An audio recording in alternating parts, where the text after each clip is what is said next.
Hey everybody, Nick here, and today I got a review for you of this little guy right here. Well, actually, surprisingly not little guy right here. This is the Spyderco Slysz SwayBack. First off, though, I want to thank actually both Blade HQ and Knife Joy for helping me pick one of these guys up. Well, actually, two of these guys up.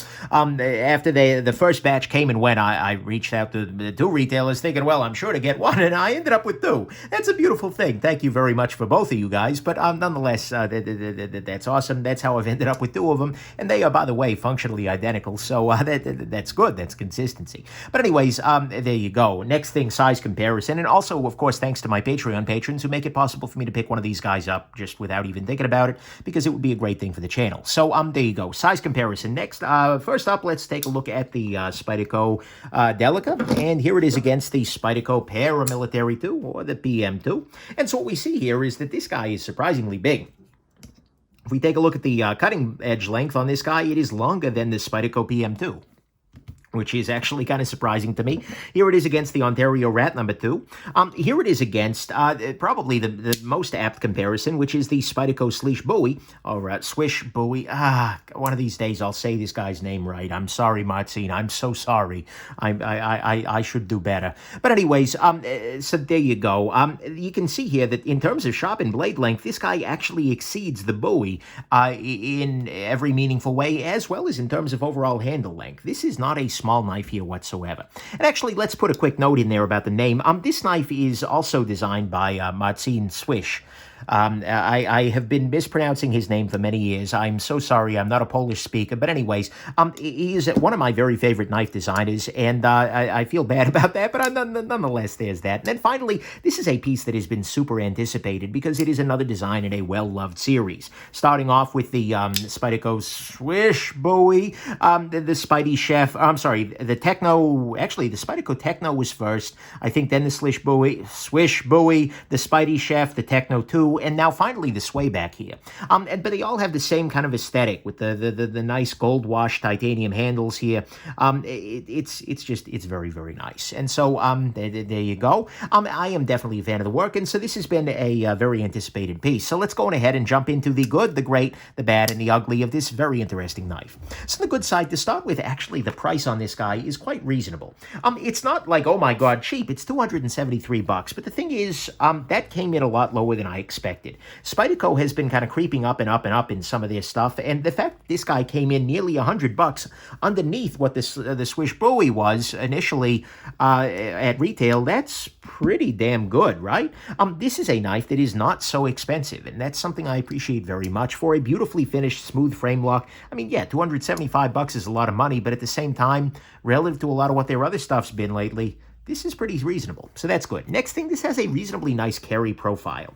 It's not a small knife. I mean, if we put this guy up here next to the Spyderco Delica, it definitely is bigger, and it's certainly a long one, even with the relatively shallow carry clip here.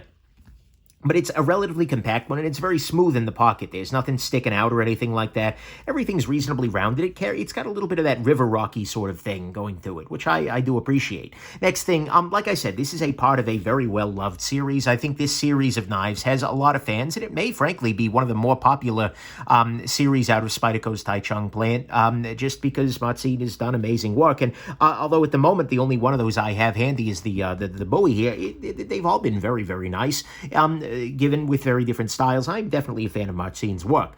Next thing, this guy, unlike any of the other ones previously, has a lock bar insert. You may be thinking to yourself, well, Nick, I don't see that. It doesn't look like it. Well, it does. If we look at, actually, if you watch my disassembly, but you can see right there is an additional piece of steel, and I'll see if I can, yeah, there you go, that'll show it off. There's the screw right there. It's internally screwed with a blind hole there.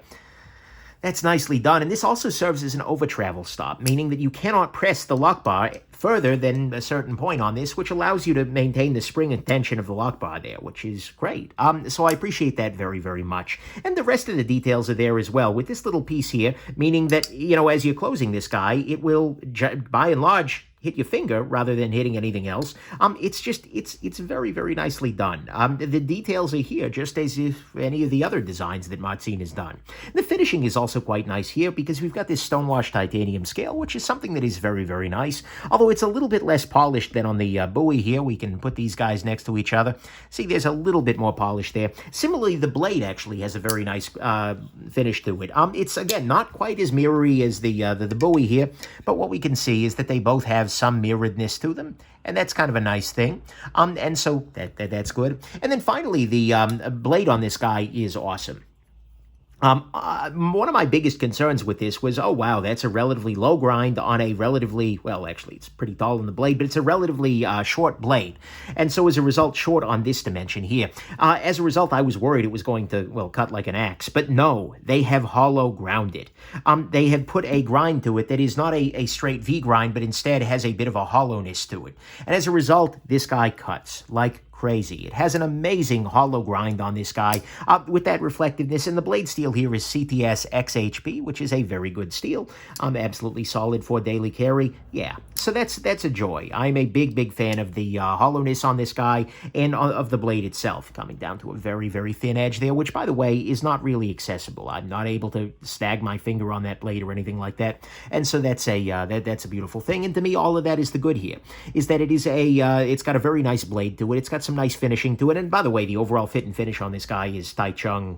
I mean, the Taichung Taiwan factory is possibly Spyderco's best factory in terms of fit and finish, although Golden has been doing very good work lately, and so the fit and finish on this guy is great. But the overall finishing, some of the details are great. It's got a lock bar insert with an over-travel stop. It's another design in a very well-loved series with a nice carry profile and a very good price. On the great side, the action is smooth. That was one of the things that really blew people's minds about the buoy, as well as the original Techno, is it's just got this beautiful glassy smoothness to it. It's not the same, it doesn't have quite the same hydraulic feel as the Sebenza. It's just like glass on glass. It's an amazing action. And especially if you polish the washes a little bit more, which I've done now on my own version of this, it's just so smooth. It's got just this amazing smooth action, and that's great. It feels like some of the greats in the titanium frame lock market, like Sebenza-wise. I think I prefer this to the out-of-the-box Sebenza action these days.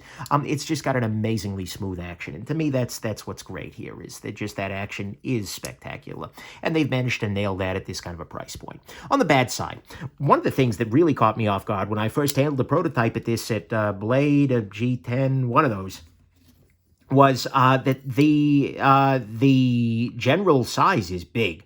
This is over 3.5 inches, and by the way, it is just over 3.5 inches. So that's going to mean this is going to be breaking the law in some states where it didn't need to be. So I feel like that really caught me off guard. I was expecting this to come in closer to 3 inches and be a little bit more traditional in its proportions, but no, this is a big bad SwayBack here. This, I mean, one could argue that this feels like the biggest piece in the series, even though the buoy is bigger on this dimension. Just this guy feels longer, and so there's that. They also, by the way, completely neglected to, and this is a design choice, but boy, this could have been a front flipper real easy, right? Just stick this up a little bit higher and then flick. That could have been interesting. They didn't do that. Not a big deal. The world's got a lot of front flippers, but still, there's that. Next thing, lanyard hole on this guy, unfortunately, feels a little bit on the lazy side. I don't. The lanyard mafia has been running Spyderco for a while now and favoring them, and it's fine, but it's a little bit. I feel like the aesthetics of the knife would be better if they'd gone that route. And by the way, it is drilled for a lefty clip, although that's weird because it's not lefty accessible. The Spyder hole is completely inaccessible from the left side. So drilling for lefty clip while making a knife that's not lefty acceptable is a little weird. We'll just put it that way. Next thing, the balance on this knife is a little bit farther back. There is not really any internal milling on this knife at all. And as a result, the back side of it is definitely a little bit heavy. And so as a result, the knife balance is someplace in this vicinity here. Is it the end of the world? No, not particularly, but it's definitely, the balance is a little bit weird. Also, the SwayBack ergonomics are a little bit weird on this guy as well. I mean, SwayBacks can be a little bit unergonomic, and this is going to be person to person, of course. But I have relatively small hands, and as a result, this guy ends up digging into my palm a little bit back here. They've rounded things off, so it's not painful, but it's also not the same kind of an ergonomic joy as, for instance, the original Bowie was, or some of the other Spyderco pieces out there. This is a little bit more for the eye than for the hand, so to speak. Next thing, the lock bar access, and this is probably personally my biggest beef with this knife. Not lock bar access, the opening hole access, although that serves for lock bar access as well. This is not a big enough hole. More specifically, not the hole in the blade is fine, but the opening hole is a little bit too small. And as a result, what I'd like to see is that this just get carved out a little bit more over here and a little bit more over here. And that would make this guy much more accessible, because right now, if you're trying to guide this out, your thumb kind of catches on that each time. And the fact that not only is it relatively a small access, but it's relatively tall, meaning that it's a little bit tricky to get your thumb into that area there. If this were shorter, it'd be easier to get access. This just doesn't feel like there's quite enough area. So I wish that either this hole was a little bit wider, made a little bit bigger, or perhaps that the scales were a little bit thinner in this area, allowing me to get to that a little bit more easily. This just feels like there's, and especially trying to flick it open, you can definitely do it. And I imagine as I kept doing it, I'd get better and better at it, but it's just not amazing in that way. I wish this lock bar access were a little bit bigger. And that's kind of and we had the same issue actually on the Techno 2 a little bit. So I definitely wish that were bigger. And then the final issue, and the thing that bugs a lot of people, is the clip here. Now, a lot of folks say, well, why did they just use the wire clip like the buoy? For me personally, I think that would have been an ergonomic terribility, right? Having the two edges of the wire clip here probably wouldn't have been great. I mean, had they done it in the same style as some of their other wire clips, where it kind of goes, where it's not a deep carry wire clip, maybe that could have been a little bit better, but then that would have given fewer options. Honestly, I think they probably made the right call here, in that they used a normal hole pattern for Spyderco, a stock hole pattern, and that's good. So you can swap the clip around. You can get somebody else's clip, put that on there, or at least maybe even put the stonewash the clip, make it kind of a more matching clip style. I think that could have gone over pretty well as well, but a lot of people aren't loving this. Maybe this would have been better with a custom fit clip, right? With something that was very customized, but given that they just kind of got dragged for doing that a little bit poorly on the Spyderco Drunken, actually very poorly, let's be real here, I can kind of see why they chose to go this route instead. And already there's a pretty flourishing aftermarket clip world for this, including, I think, A. Purvis Blades is making some pretty impressive custom fit clips for these that actually look quite good. So the clip on this guy isn't super impressive, but I can understand if they're trying to hit a lower price point, they wouldn't want to go custom, and the wire clip absolutely wouldn't have worked here ergonomically. So I think this is probably the least worst, but that doesn't make it great. And so to me, all of that is the bad, is that the clip isn't that good, although I think it could have been way worse, and a lot of people are missing a couple of points there. The lock bar access definitely needs to be bigger. That's the thing that bugs me most. The SwayBack goes on 100%. The balance is pretty far back. It's got a little bit of a lazy lanyard hole. They missed the front flipper thing, and it's a little bit bigger than I expected, making it not really function like a traditional SwayBack. There's nothing ugly here. I was a little bit borderline about putting the lock bar access ugly there, but as I carried it more, I got more used to it. Final conclusion, this is predictably a pretty damn good knife, right? I mean, it's got a much-loved designer with great details in the mechanism, an awesome blade, awesome finishing, and some of the smoothest action I've seen out of the box from a production knife. It is certainly a little bit big. The lanyard hole on it isn't great. The balance is a little bit awkward. The ergo's on 100%. The Spyder hole access, not super amazing here. And the clip on it, yeah, that wasn't impressing a lot of folks. Honestly, I still feel a little bit torn about this guy, because part of this is my expectations were super high, right? My expectations of this guy were perfection, because, well, one of my very, very favorite knives remains its sort of older brother, if you will, the Bowie here. And this guy didn't quite deliver perfection. I mean, for me, the size is a little bit much, but that's very much personal. Functionally, the opening hole access ain't great. Aesthetically, the clip didn't land quite right. So there was kind of a level for me, I think, of, you were the chosen one, Anakin.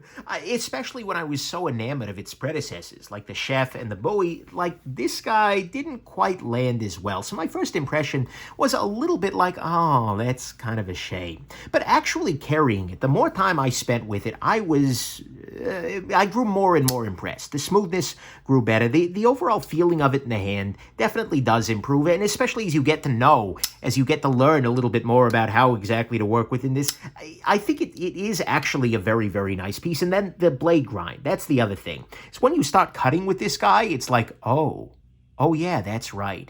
that's really good. Because the blade really does make a difference here. This blade is very, very impressive, and it could have very easily been the grade. I could have gone either way about that. And so I think the biggest factor here, and the thing that really puts this into balance for me, actually is that price point. I'm not sitting here saying to you that $275 on a pocket knife is cheap. Absolutely not. That's a lot of money to spend, and for a lot of people, that itself is prohibitive.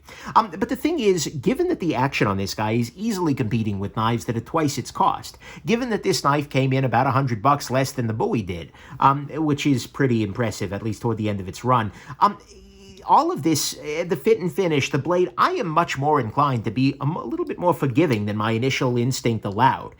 Even if it is not a perfect knife, it is a knife that is very, very impressive. And it's a knife that actually offers value that is, I think, a little bit higher than I kind of expected. The price point on this guy, I thought, was a little bit high, and I make a point to either not learn or to forget as quickly as I can the price point. And when I got back to that, it was like, oh, yeah, that's actually pretty good. And so I think that, honestly, it reads and it feels a lot more expensive than it actually is. So that can be good. But even as a result, even though it's not perfect, I think it is a knife that is very impressive. It's a knife that I think a lot of folks are going to love, and especially with some of the aftermarket clip options and the prospect of a couple of CQI tweaks down the road, particularly in this area right here, maybe a little internal milling, this could be a really, really super compelling world beatery sort of piece. But even today, even if you're not thinking about this as a good option, I wouldn't be surprised if spending a little bit of time with one sways you back towards picking one up. Okay. Anyways, there you go. Hope this has been interesting to you, and have yourselves just an absolutely wonderful rest of your day. Got this review done. Swish, nothing but net. No, because that's how his name's actually supposed to be pronounced, I think. Anyways, have a good one. Bye now.